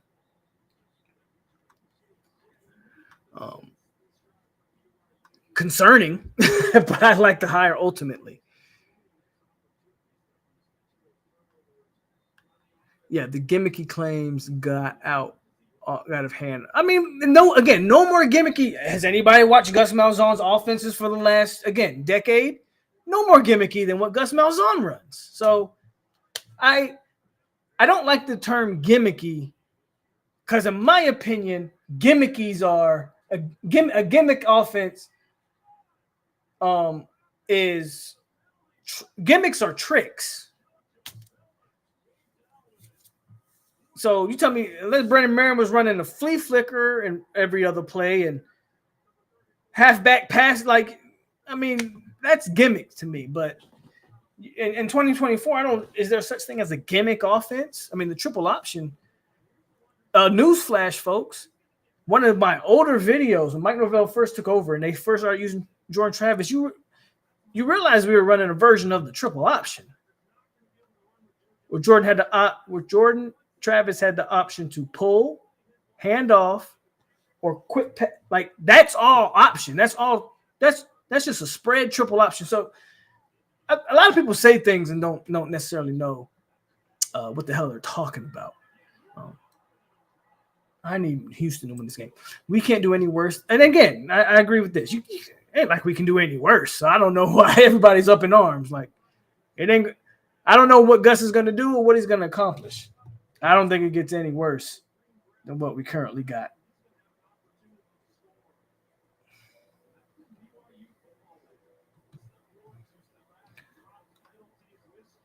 And absolutely, that's like any hire, right? Pros and cons. So, I agree, Tyler. It kind of just is what it is there. One of the cons with Marion is that he don't seem to stay at a place longer than a year. I mean, so you can take that for what it's worth. So there's pros and cons with everything, right?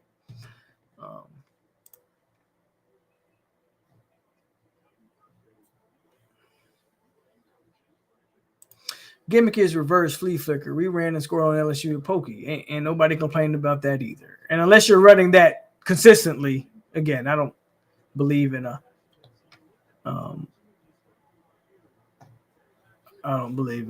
gimmick. I'm glad that it was announced now so he can get on the recruiting trail. I don't know what the recruiting trail necessarily looks like. I think FSU's recruiting strategy, and which is going to be interesting to see, again, who the defensive coordinator is. Because if it's a high-profile D coordinator, maybe you can bring guys with you on the defensive side of the ball. I think for the most part, Gus is just going to try to bring the guys that offensively, for sure, by the way, that he's got committed with him. I'm not sure if he's really going to hit the trail. You know what I mean? Gus's best QB was John Franklin. Gus's best quarterback was definitely Cam Newton. As a head coach, his best quarterback was definitely Nick Marshall. Got him to the national championship. That might be sarcasm from Momo. Franklin also played at Florida State, by the way. What's your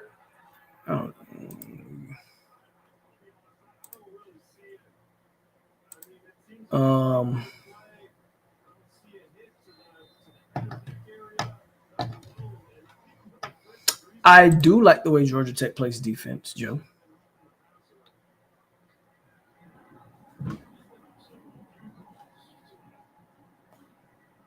I think the hope is that he absolutely does bring his offensive line coach with him. I think that makes that hire that much better and turns it into like a home run hire if he's able to bring his O-line coach with him.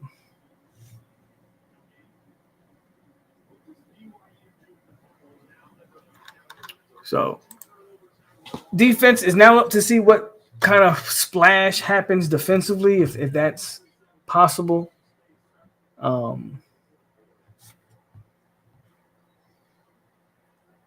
We'll see what happens, man. We'll see what happens with that one. That's, that's just where it lies. Wide receiver coach, I think I got to think now that you've hired Gus, again, not officially, but it's pretty much set in stone. We I think Gus has to say so now in some, obviously O-line and where does Tony Tokar? I think there's questions of like where Tony Tokars goes. Where does Yak go? Wide receiver coach. Does Gus have a guy in mind?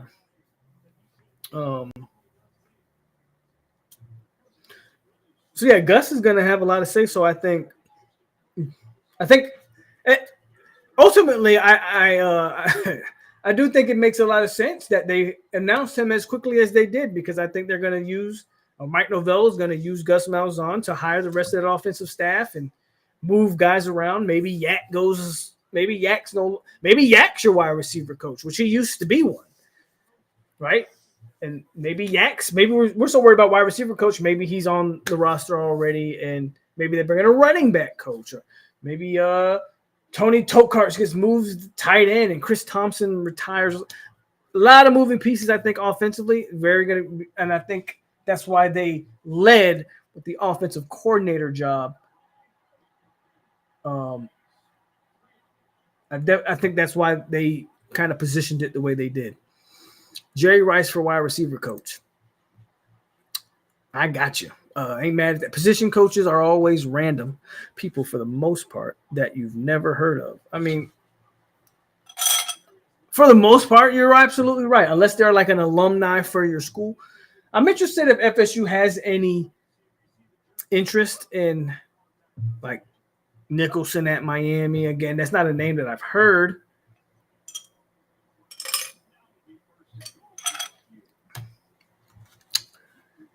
Todd, I think that's a pipe dream. Now, the reason I say that, for a couple of reasons. If Surtain is going to be the guy that you promote to DC, you would have done that. You wouldn't have wasted your time. And shout out to Randy. It was thrust in there, and whatever. You would have fired Adam Fuller. You would have kept Randy coaching linebackers or whatever the hell, and you would have just promoted Surtain to the role so he can get a head start of calling a defense. So you would have already did that. But it doesn't make sense to me, this is just me talking, to then promote Surtain after the season. You would have just done it in season. I still don't know, regardless of what anybody says, that Antonio Cromartie and Mike Novell have a relationship that's mendable. I don't know. I'm pretty sure there are people working behind the scenes that are probably trying to make that happen. We'll see what happens with that. That all depends on if Surtain even leaves.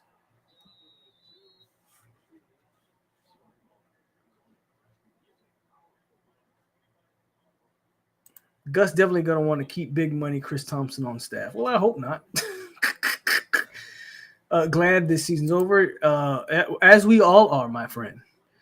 I like Chris Thompson. Based on what? I hope you're not basing it off these two tight ends, these two freshman tight ends. I hope not. We can upgrade from Chris Thompson. I'm sorry, and I love our freshman tight ends. Don't get me wrong.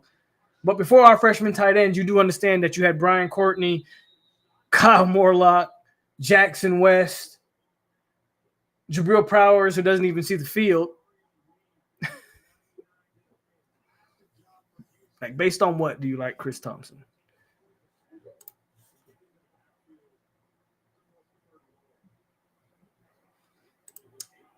P-Dub at receiver coach. I said it before and I'll say it again. I know y'all just throwing names out there to be funny. I get it. Those ex-players don't always work out. I would hate for them to hire P-Dub as a receiver coach. He's on my wall. Please don't hire P-Dub. Please don't hire her. Because I don't want to get on here and slander and be blasphemous against the GOAT. But I'm y'all know me. I'm gonna speak the truth. Let our receivers drop as many passes as our receivers have this year. You don't think I'm gonna tell you that? You don't think I'm? Come on, man. I don't want to do that. I really don't want to do that. No, do not hire Pure Ward, please. Please don't. Keep his legacy intact, at least in my mind. Do not do that. I don't want to go that route. Please.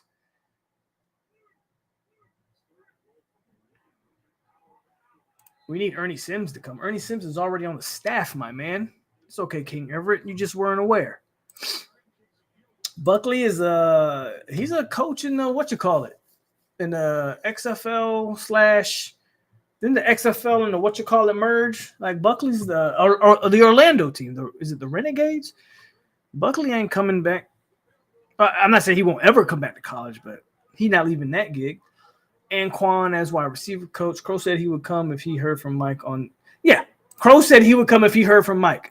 Crow's not gonna hear from Mike. Is my whole point, Vontae. and I know he was on James live stream. I know that. My point stands. Crow said a lot of shit about Mike Norvell and that staff when they first got hired and how the whole thing played out. I don't know if Mike is gonna. I'm confident Mike's not gonna reach out to Antonio Cromartie. His best bet is that James reaches out to Mike on behalf of Antonio Cromartie and can convince Mike to have a conversation with him. That's his best bet. Mike's not gonna call Crow. I don't believe it. Another site said not to expect many more coaching departures. We've already had 3. I think we at least have 2 more. At least have 2 more. That's just me. I think we have at least one more guy on the defense for sure. Now, that depends on if a Surtain leaves or if Odell retires. I think Odell will retire. I'm hoping he retires. I want JP to be fired, but a lot of people like JP for whatever reason. I don't understand why. If it was up to me, I would get rid of Odell and JP.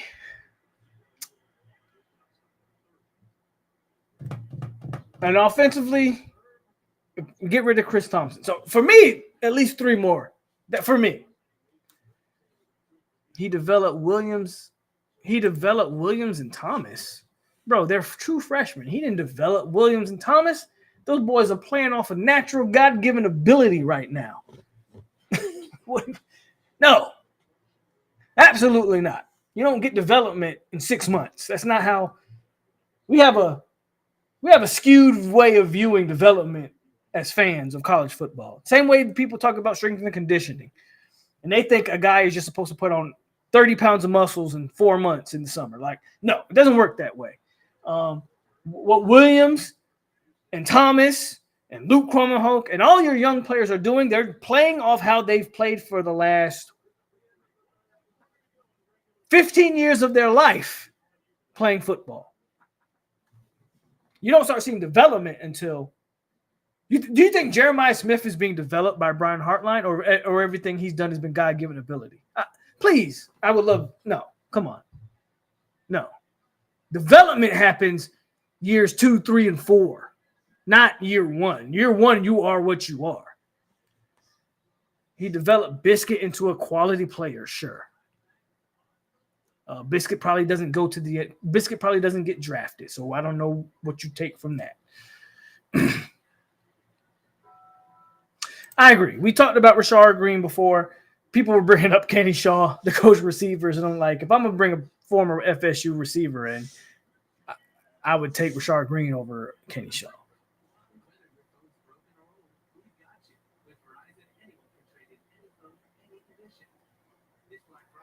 Tyler says, explain to me how that makes sense. Who's going to want to coach at 2-10 FSU if they can't hire their guys. I'm not saying they can't. I just say I would not. I know we like our big names, but let's hire like competent people. I still believe in the logo. So Gus Malzahn resigning from a head coaching position. Again, don't know the backstory to that. Take that for what it's worth. Gus resigning from a head coaching position tells me that the logo still holds weight. I still believe in that logo. I think people will come coach for this football team, have a chance to coach in the state of Florida. Gus Malzahn has been in the state of Florida for however many years he's been at UCF, and he's been wearing that ugly-ass black and gold. He's going to put on garnet and gold, and he's going to get a certain amount of love that he probably hasn't even received other than when he was at Auburn. So I believe guys will come coach for this program. 100%. I understand that the former players want to see it turned around, but my issue with that is, okay, so who are the former players that are who? Let's check all the boxes. Quality football coach, good recruiter, X's and O. Like, who are those former players? I think Crow has a resume, but Crow burnt bridges that he has to try to rebuild. People were talking about Kenny Shaw. He ain't got no resume. We talking about, like, who are we talking about? Rashard Green, he coached at Texas A&M with Jimbo for a little bit. I don't know what he's doing right now. That's kind of where I'm at with it. Like, who are the former players that we want on this staff that actually have a resume, that actually have something to back up other than the name? Who we got?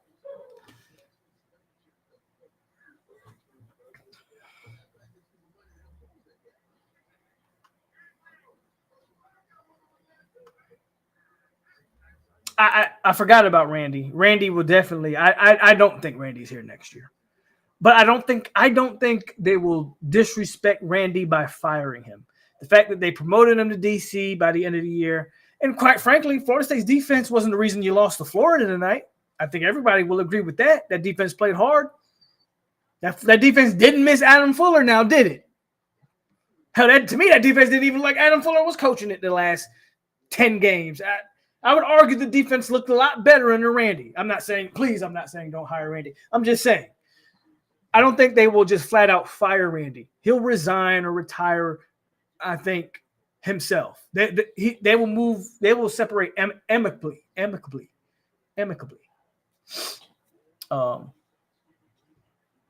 don't think they're just going to flat out announce Randy Shannon being fired. I think, they'll separate on proper terms. Do you like Tony Tokars? I don't know if I like Tony Tokars. I felt like he did a great job with Jordan Travis. Now I sit back and ask, well, how much did he actually have to do with Jordan Travis? Don't know. I'm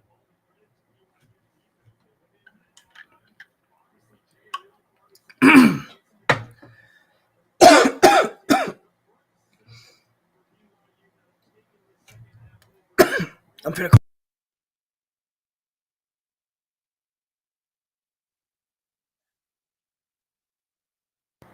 My bad. Choking. I think the jury's out on Tony Tokars. And now I'm sounding like I'm dying. Because I've been talking so fast this live stream. My voice is leaving me.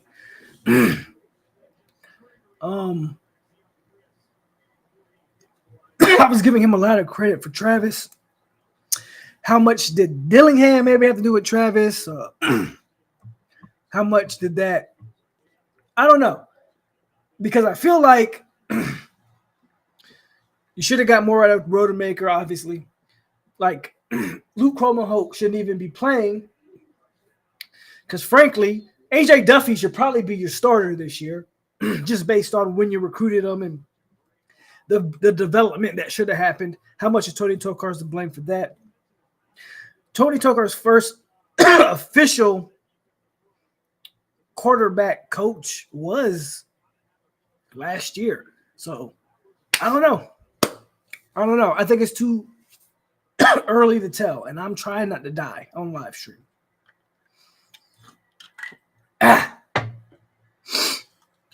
You think tight ends are best position? I think running backs are best position on offense, personally. So I'll disagree there. I think tight ends are a good position. I think the young tight ends are really good, though. I really do.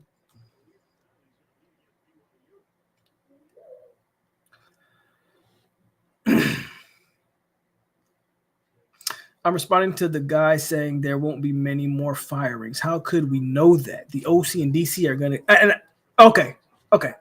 Yeah, no, I agree. Gus is going to want his guys. And I agree. You hire certain DCs, like DC's not –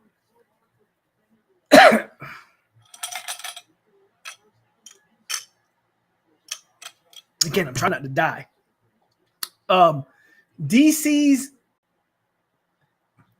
are not so much tied to their guys as much as offensive coordinators are. From, I guess, or not experience. Obviously, I don't have any experience of hiring a defense coordinator, but just from what I remember, I can't recall like DC's really bringing their guys with them. OCs absolutely bring their guys with them. So, but I do think there'll be, I mean, for me, at least 3. Taking my opinion out of it, I mean, at least 2. I think there's got to be at least 2 more moves on the staff. And y'all, I'm definitely about more NFL guys for sure. Which Crow, I don't know. Has Crow coached NFL? I know he's definitely coached at A&M. I don't know. Crow may have coached NFL too. Not 100% sure. Man, bring Lawrence Dorsey. What is Lawrence Dorsey even doing? Bro, no, we're not bringing Lawrence Dorsey back. Jimbo should have fired Lawrence Dorsey.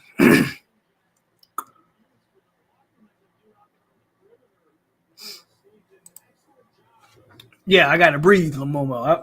I'm breathing, though. It's not the breathing thing. I don't know. It's just, drinking and stuff goes down the wrong pipe. It's so funny. People say Mike says Tony took an inaccurate Jordan Crumbs and turned him into a Heisman candidate. If that's the case, I hear them saying Trevor Jackson is raw and inaccurate. The jury's out on Tony Tokarz. I'm not like a lot of people that's just going to flat out call Tony Tokarz trash. Again, Luke Kromenhoek should not be playing. Tony Tokarz became the QB coach last year. For all intents and purposes, what does that mean? How much was he involved in Tate Rodemaker and A.J. Duffy and some of these guys? You could potentially use that as a knock on Tony. I just think it's too early. Luke Kromenhoek has promised. I think Brock Glenn had promised, though it looks like Brock Glenn might not be here. I'm interested to see what a guy like Gus Malzahn thinks of Trevor Jackson, though. And that's a good point too, Tony. Sometimes you just got to give kids the credit. I agree with that. You can't always credit it's a 50-50 thing probably. Kids definitely get the credit because they put in the work, but I think coaches supply them the blueprint. Good coaches do anyway, right? So we'll see.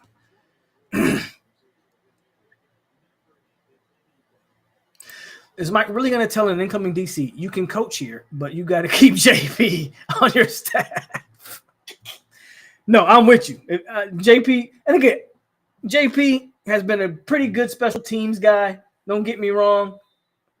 But my DNs suck, bro. And we don't recruit any good DNs. JP needs to be fired. I'm sorry. I know a lot of people are like, you got to keep JP because you're special. Bro, special teams, I get it. It's the third facet of the game. Special teams are important. Bro, you know what's more important? Jarrett Verse.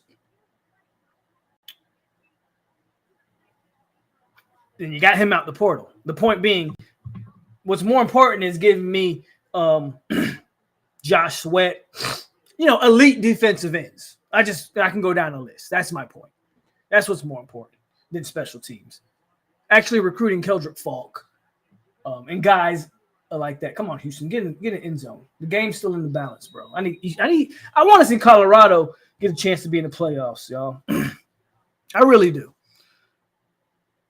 To see Travis Hunter in the playoffs, I think is going to be fun. I'm all about entertainment at this point because my team sucks. I'd much rather give credit for Dilly for some of it because he was the only one saying JT could be. Yeah, that's true. That's true. If Norvell is firing people, get rid of Tokars and hire Winky. Well, if you brought in Winky, you'd have to make him the OC. You're not bringing in Winky to just coach quarterbacks, I don't think.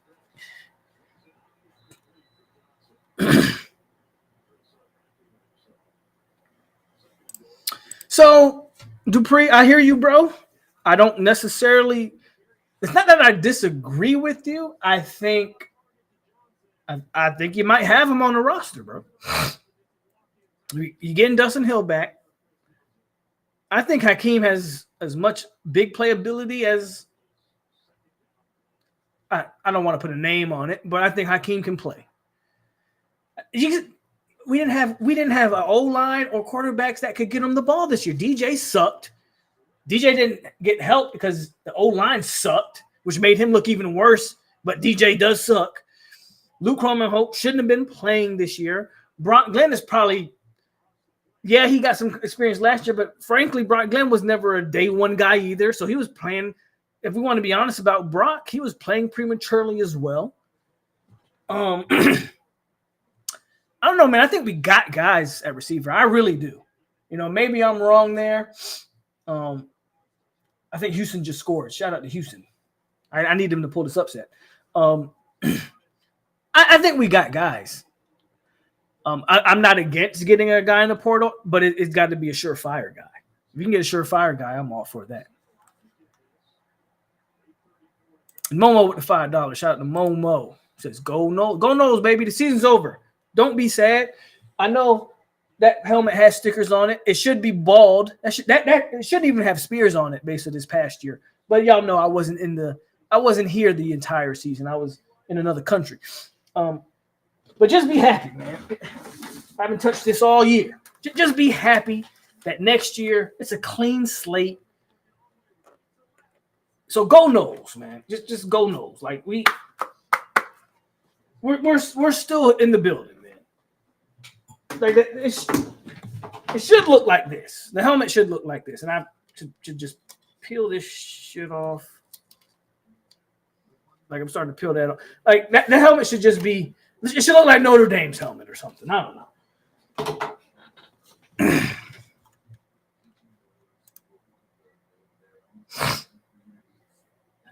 Because Falk is legit. That's why. Oh, my bad, Momo. You also deserve a video.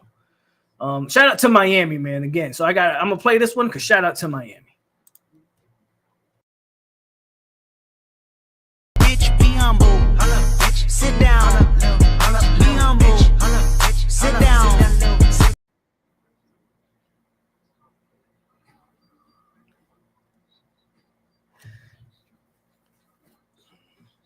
Is there a Keon Coleman? Okay, so yeah, if there's a guy like that in the portal, I definitely say go after him. But I like the guys on your roster. I really do. Well, he's 6'7". We'll see how he plays. He's a JUCO guy, but I like getting guys that present matchup nightmares. So for me, that's a good get. Don't know what he's going to turn out being, but I think that's a good get.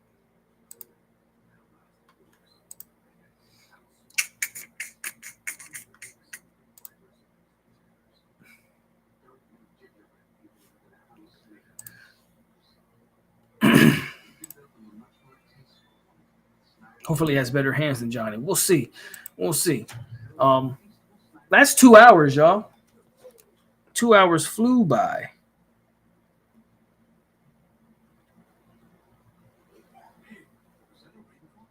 Don't you ever let the Hey, tell them to win more than 2 games, Almighty. It's not something I want to do, but damn it, you better win more than 2 games. Yeah, man. This is what we're here for. Going forward, this is what I've been most excited for. Since week 3, what I've been excited for was this offseason. I said it then, I'll say it now. This is going to be one of the most exciting off seasons in recent memory. This is gonna be fun. It's gonna be divisive. We're gonna debate. We're gonna have all of this stuff. Oh, Gus sucks. Gus is great. Whoever the DC is, I don't know who it's gonna be. But y'all gonna say he sucks or he's great. So I look forward to the off season. I look forward to see what this ends up looking like. Shout out to 850. Shout out to Deuce Span. He actually hit the transfer portal. Y'all know my thoughts on Deuce Span. I've said it for a while. So I hope he finds a landing spot, or like No 50 or No 850 says, maybe you realize you're not a football player and you go do something else. But yeah, man, I'm excited. It's hard to say that coming off of a 2-10 season, but I've had my brain geared for this since week 3, knowing what this team was going to end up being. We got an OC, whether you love it, hate it, whatever, you got one, and you got a big name. Again, you might not like it. You might think we could do better. You might think this guy's washed. You got a name that's not you got a name that's going to grab the attention, I think, of players. We'll see what they do on the defensive side of the ball. I'm going to be covering this thing every step of the way, giving my humble light-skinned opinions on what's going on at Florida State. As always, man, it's your boy POLK over here on 863 Seminole TV. Stay classy, Seminoles. We are out here. Go Noles. Hit the like, subscribe, share. Y'all have a good rest of y'all night. FSU finishes the season 2-10.